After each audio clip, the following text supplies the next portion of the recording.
सर्वजणांना माझा नमस्कार. माझ्याकडे शिकणाऱ्यांना नमस्ते. माझे नाव मैथिली सचिनलाल. मी 15 ऑगस्ट स्वातंत्र्य दिन या विषयावर बोलणार आहे.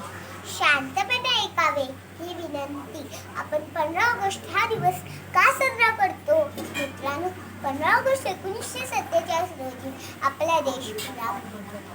इंग्रजांची जुलमी राजवट होती. या जुलमी राजवट विरुद्ध भारतातील सर्वात लहानथोर माणसाने बंड केले. 15 ऑगस्ट 1947 रोजी इंग्रज या देशातून पळून गेले. मग आपला भारत देश स्वतंत्र झाला.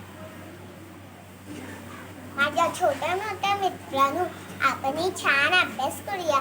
एवढे बोलून मी माझे भाषण संपवतो. स्वातंत्र्याचा जय जयकार. भारत माता की जय. जय श्रीराम.